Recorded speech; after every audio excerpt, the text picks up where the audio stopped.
আজ আমরা আলোচনা করব অর্থনীতি এবং পার্সোনাল ফাইন্যান্সের এমন কিছু বাস্তব নিয়ম নিয়ে যা জানা থাকলে আপনি লোনের সঠিক ব্যবহার করতে পারবেন। আমাদের বুঝতে হবে যে ব্যাংক থেকে লোন নেওয়ার জন্য সবচেয়ে উপযুক্ত বা লাভজনক সময় কোনটি। সাধারণ মানুষের মধ্যে লোন নেওয়া নিয়ে এক ধরনের ভয় কাজ করে। তারা মনে করেন লোন মানেই হলো কেবল দেনা এবং মানসিক চাপ। কিন্তু বড় বড় ব্যবসায়ী এবং কর্পোরেট প্রতিষ্ঠানগুলো এই লোন বা ঋণকে একটি ফাইন্যান্সিয়াল টুল বা হাতিয়ার হিসেবে ব্যবহার করে। মূল তফাৎটা হলো ব্যবহারের উদ্দেশ্য। আপনি যদি লোন নিয়ে কোনো অলাভজনক খাতে খরচ করেন তবে সেটি আপনার জন্য ক্ষতি। কিন্তু আপনি যদি সেই টাকা দিয়ে এমন কোনো সম্পদ তৈরি করেন যা থেকে নিয়মিত আয় আসবে, তবে সেটি হলো বুদ্ধিমানের কাজ। আর এই কাজে সফল হওয়ার সবচেয়ে বড় চাবিকাঠি হলো সঠিক সময় বা টাইমিং নির্বাচন করা। অর্থনীতিতে এমন কিছু নির্দিষ্ট সময় আসে যখন ব্যাংক থেকে টাকা ধার করাটা সবচেয়ে সাশ্রয়ী এবং লাভজনক হয়। প্রথম যে বিষয়টি আমাদের লক্ষ্য রাখতে হবে তা হলো দেশে সুদের হারের চক্র বা ইন্টারেস্ট রেট সার্কেল। ব্যাংকের এই সুদের হার কিন্তু সব সময় একরকম থাকে না। দেশের সামগ্রিক অর্থনীতি পরিস্থিতির উপর ভিত্তি করে এটি নিয়মিত উঠানামা করে। যখন দেশের অর্থনীতিতে এক ধরনের গতি বা মন্দা দেখা দেয়, বাজারে কেনাকাটা এবং বিনিয়োগ কমে যায়, তখন দেশের কেন্দ্রীয় ব্যাংক একটি বড় পদক্ষেপ নেয়। তারা অর্থনীতিকে সচল করার জন্য এবং বাজারে টাকা প্রবাহ বাড়াতে সুদের হার এক ধাক্কায় অনেক কমিয়ে দেয়।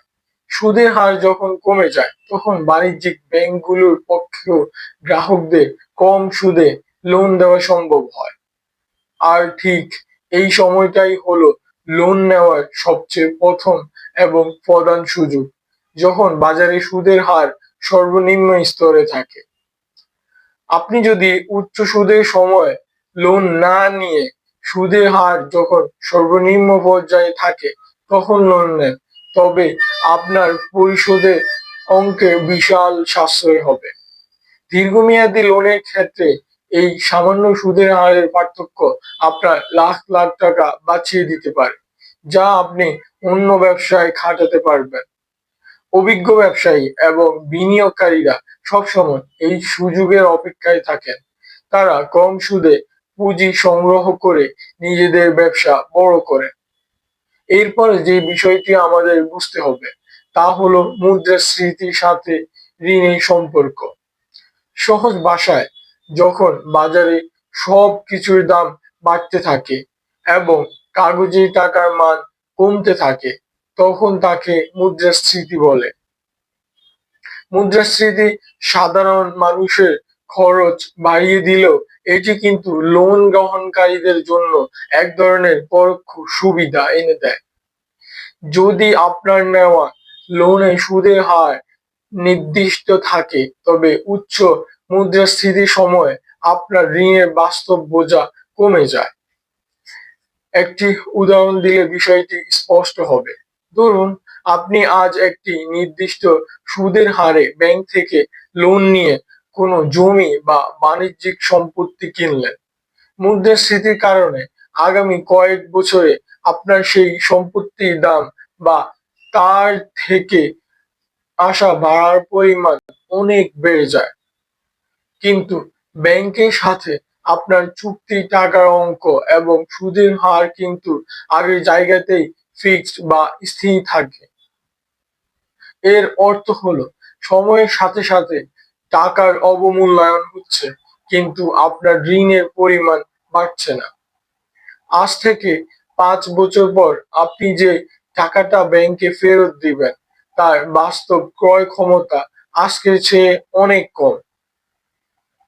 এই কারণে যখন অর্থনীতিতে মুদ্রাস্ফীতি বাড়তির দিকে থাকে তখন কম সুদে লোন নিয়ে কোনো উৎপাদনশীল সম্পদে বিনিয়োগ করা অত্যন্ত লাভজনক।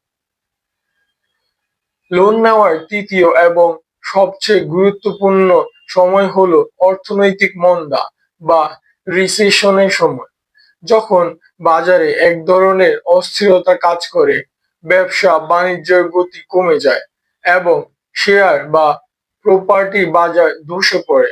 ঠিক তখনই বড় সুযোগ তৈরি হয়। সাধারণ মানুষ ভয়ের কারণে এই সময় নতুন কোনো বিনিয়োগ করতে চায় না।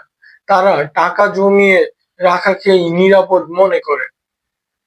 কিন্তু দূরদর্শী বিনিয়োগকারীরা এই সময়টাতেই সবচেয়ে বড় সুযোগ হিসেবে দেখেন। কারণ এই সময় দুটি পরিস্থিতি তৈরি হয়। প্রথম, সরকার এবং কেন্দ্রীয় ব্যাংক অর্থনীতিকে চাঙ্গা করতে সুদের হার একদম সর্বনিম্ন স্তরে নামিয়ে আনে। দ্বিতীয়ত, মন্দার কারণে সব ধরনের ভালো সম্পদ যেমন জমি, রিয়েল এস্টেট, ভালো কোম্পানি শেয়ার স্বাভাবিক মূল্যের চেয়ে অনেক কম দামে পাওয়া যায়। আপনার কাছে যদি এই সময় একটি সুনির্দিষ্ট এবং বাস্তবসম্মত ব্যবসায়িক পরিকল্পনা থাকে, তবে মন্দার সময় লোন নেওয়াটা আপনার ব্যবসাকে অনেক এগিয়ে দিবে। আপনি একদিকে ব্যাংক থেকে সস্তায় পুঁজি পাচ্ছেন, অন্যদিকে সেই পুঁজি দিয়ে কম মূল্যে ভালো সম্পদ কিনে নিতে পারছেন। যখন মন্দা কেটে যাবে এবং অর্থনীতি আবার স্বাভাবিক গতিতে ফিরবে, তখন আপনার সেই সম্পদের মূল্য অনেক বেড়ে যাবে, অথচ লোনের কিস্তি আগের মতোই কম থাকবে। তবে এই সময় লোন নেওয়ার ক্ষেত্রে একটি বড় সতর্কতা অবলম্বন করতে হবে। আপনার আয়ের উৎস বা ক্যাশ ফ্লো সব সময় অবশ্যই নিশ্চিত থাকতে হবে। মন্দার সময় যদি আপনার নিয়মিত আয়ের উৎস বন্ধ হয়ে যাওয়ার ঝুঁকি থাকে, তবে লোন নেওয়াটা মারাত্মক বিপদের কারণ হতে পারে।